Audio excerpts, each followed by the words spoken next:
మీ business ఏదైనా మీ ఊర్లో promotion చేయాలంటే అది సుమన్ టీవీతోనే సాధ్యం. ఇప్పుడే సంప్రదించండి. బ్రేకింగ్ న్యూస్ చూస్తున్నాం.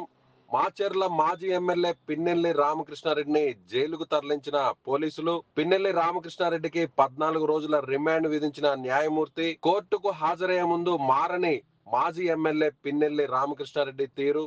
టీడీపీ కార్యకర్తపై పోలీసుల ముందే చెయ్యి చేసుకున్న మాజీ ఎమ్మెల్యే పిన్నెల్లి రామకృష్ణారెడ్డి. మాచర్లలో జరిగినటువంటి ఘర్షణల విషయం అందరికీ తెలిసిందే. పోలింగ్ సమయంలో మాచర్లలోని ఒక పోలింగ్ స్టేషన్ లోకి వెళ్లి మాజీ ఎమ్మెల్యే పిన్నెల్లి రామకృష్ణారెడ్డి అక్కడ ఈవీఎం ను ధ్వంసం చేసినటువంటి విషయం తెలిసిందే. ఆ తర్వాత అక్కడ ఉన్నటువంటి టీడీపీ నాయకుడు శేషగిరిరావుపై ఏజెంట్ పై దాడి చేసినటువంటి దృశ్యాలు కూడా అప్పట్లో సోషల్ మీడియాలో వైరల్ అయ్యాయి. అదే విధంగా అక్కడ బయట ఉన్నటువంటి మహిళ మీద కూడా దాడి చేసేటువంటి ప్రయత్నం చేశారు పిన్నెల్లి రామకృష్ణారెడ్డి. అదే స్థాయిలో గతంలో కూడా సిఐ మీద దాడి చేసినటువంటి కేసులు కూడా ఉన్నాయి. సో మొత్తం 4 కేసులకు సంబంధించి ఇప్పటికే ఆయన ముందస్తు బెయిల్లో ఉండడంతో నిన్న హైకోర్టు బెయిల్ ను రద్దు చేయడంతో పోలీసులు ఒక్కసారిగా నర్సారావుపేటలో పిన్నెల్లి రామకృష్ణారెడ్డిని అరెస్ట్ చేసినటువంటి విషయం తెలిసిందే. అయితే దీనికి సంబంధించి ఇప్పటికే ఆయనకు 14 రోజుల రిమాండ్ ను విధించారు న్యాయమూర్తి. నిన్న నేరుగా మాచర్లకు తీసుకొచ్చినటువంటి పోలీసు అధికారులు ముందుగా అక్కడ హాస్పిటల్లో ఆయనకు వైద్య పరీక్షలను చేయించారు. ఆ తర్వాత అక్కడి నుంచి నేరుగా అర్ధరాత్రి 12 గంటల సమయంలో న్యాయమూర్తి ముందు హాజరుపరిచారు. ఆ తర్వాత న్యాయమూర్తి ఆయనకు 2 కేసుల్లో బెయిల్ ఇచ్చినప్పటికీ మరో 2 కేసుల్లో మాత్రం 14 రోజుల రిమాండ్ విధించారు. అయితే కోర్టుకు వెళ్ళేటువంటి క్రమంలో ఒక్కసారిగా కార్యకర్తలందరూ కూడా అక్కడికి రావడం జరిగింది. పిన్నెల్లి రామకృష్ణారెడ్డిని చూడడానికి వైసీపీ కార్యకర్తలు, వారితో పాటుగా తెలుగుదేశం పార్టీ కార్యకర్త కూడా అక్కడ ఉండడంతో ఒక్కసారిగా అతను చూసినటువంటి పిన్నెల్లి రామకృష్ణారెడ్డి అతనిపై చేయి చేసుకున్నటువంటి దృశ్యాలు ఇప్పుడు ప్రస్తుతం మనకు చూస్తూ ఉన్నాం. పోలీసుల ముందే పిన్నెల్లి రామకృష్ణారెడ్డి టీడీపీ కార్యకర్తను కొట్టడం, ఆ దృశ్యాలన్నీ కూడా ఇప్పుడు మనకి ఎక్స్క్లూజివ్ గా కనిపిస్తున్నాయి.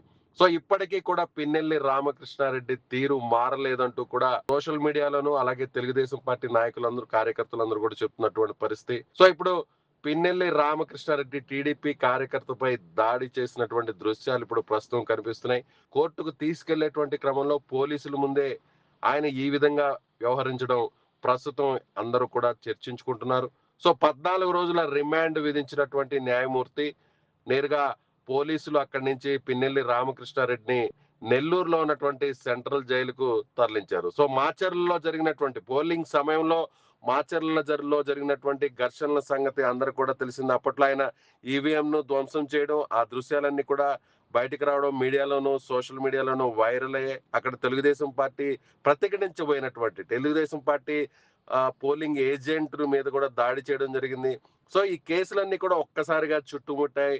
సో పిన్నెల్లి రామకృష్ణారెడ్డి కేసులకు సంబంధించి కూడా అరెస్ట్ కాకుండా గతంలో ఆయన అటు చెన్నై, హైదరాబాద్ కూడా వెళ్లిపోయినటువంటి పరిస్థితి. పోలీసులు అరెస్ట్ చేయడానికి ప్రయత్నించినప్పుడు కూడా ఆయన సినీ ఫెక్కీలు అక్కడి నుంచి తప్పించుకున్నారు. ఆ తర్వాత ఆయన హైకోర్టును ఆశ్రయించడంతో హైకోర్టు ముందస్తు బెయిల్ కూడా జారీ చేసింది. అయితే ముందస్తు బెయిల్ ను నిన్న రద్దు చేసినటువంటి హైకోర్టు ఒక్కసారిగా పిన్నెల్లి రామకృష్ణారెడ్డిని అరెస్ట్ చేయాలనేటువంటి ఆదేశాలు రావడంతో పోలీసులు వెంటనే నర్సరావుపేటలో మాజీ మంత్రి అలాగే నర్సరావుపేటకు సంబంధించినటువంటి ఎంపీ అభ్యర్థిగా ఉన్న వైసీపీ ఎంపీ అభ్యర్థిగా ఉన్న అనిల్ కుమార్ యాదవ్ ఇంట్లో ఉంటున్నటువంటి పిన్నెల్లి రామకృష్ణారెడ్డి అలాగే ఆయన సోదరుడు కూడా అరెస్ట్ చేసేటువంటి ప్రయత్నం పోలీసు చేశారు.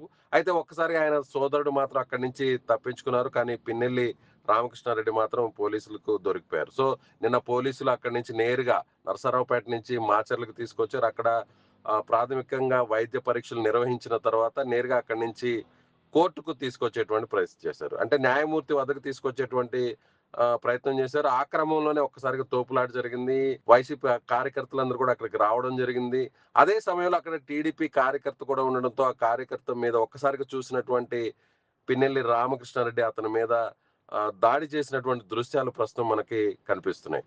పిన్నెల్లి రామకృష్ణారెడ్డిని పోలీసులు అరెస్ట్ చేయడం, ఆ తర్వాత జైలుకు తరలించడంతో అక్కడ ఒక్కసారిగా తెలుగుదేశం పార్టీకి సంబంధించిన నాయకులు అలాగే పిన్నెల్లి రామకృష్ణారెడ్డి ప్రత్యర్థులు బాణాసంచా కాల్చినటువంటి దృశ్యాలు కూడా ప్రస్తుతం అక్కడ కనిపిస్తున్నాయి. సో మాచర్ల గతంలో జరిగినటువంటి ఎన్నికలు, ఇటీవల జరిగినటువంటి ఎన్నికల్లో కూడా మాచర్లలో జరిగినటువంటి దమనకాండ మనం చూసినటువంటి పరిస్థితి చాలా స్పష్టంగా చెప్పవచ్చు. అయితే మొత్తానికి 4 సార్లు ఎమ్మెల్యేగా గెలిచినటువంటి మాజీ ఎమ్మెల్యే వైసీపీ మాచర్ల అభ్యర్థి పిన్నెల్లి రామకృష్ణారెడ్డి ఎట్టకేలకు అరెస్ట్ అయ్యారు. ఆ తర్వాత ఆయనకు జైలుకు రిమాండ్ కు వెళ్ళినటువంటి పరిస్థితి.